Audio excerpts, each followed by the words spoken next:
I wanted to talk about protest for a minute. We've talked about this on and off for a while.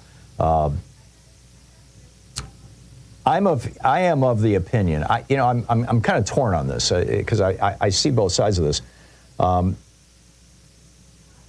Many people are saying, okay, protests are fine, but don't occupy buildings, don't occupy the quad or the green or whatever it's called on the various campuses.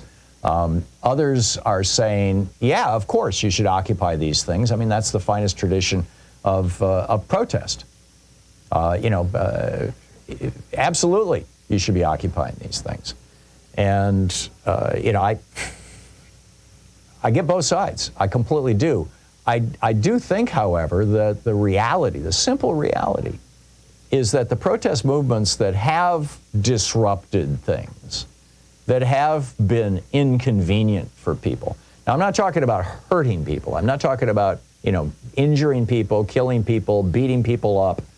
I'm not talking about like January 6th, which was violent protest. I'm talking about nonviolent but disruptive protest, which in my opinion is all we have seen so far in the they're being referred to as pro-Palestinian. I would say anti-war protests or anti-slaughter protests or whatever you want to call it, has been happening. And when you look back, I mean, John Lewis called it good trouble.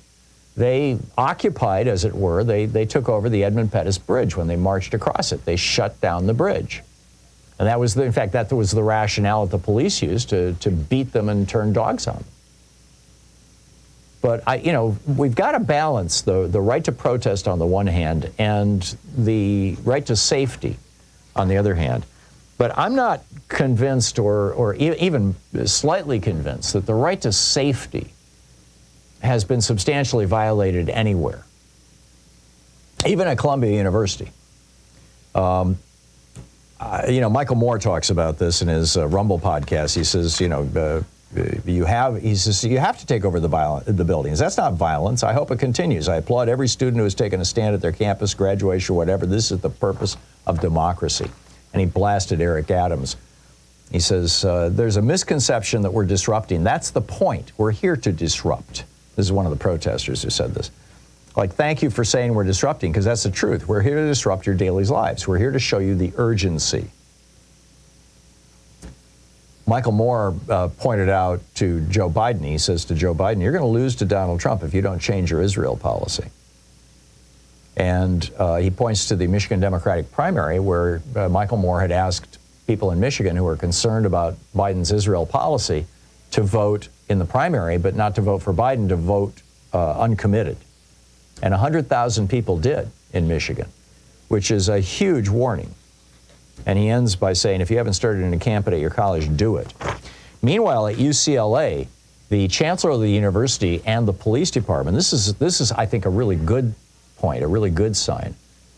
It took 3 hours for the cops to show up when these, you had the protesters who were there, and then these pro-Israel protesters, I guess you could call them, who, apparently it was, some pro-Israel people and some just, Proud Boy types, just let's have a riot types. And it was extraordinarily violent.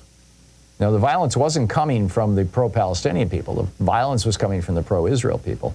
And so the chancellor of the university, Mr. Block, Gene Block, has come out and said that the school is going to track these people down. He says, we will prosecute them to the fullest extent of the law.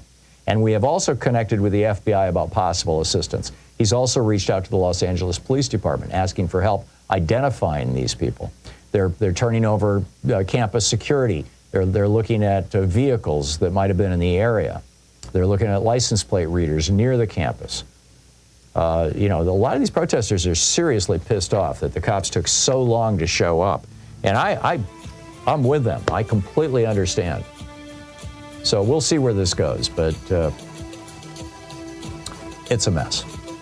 But your right to protest needs to be protected. Our right to protest. It absolutely must be protected. On the other side of the break, Kristi Noem was bragging about shooting her puppy in another book? Seriously? And your calls. Stay with us.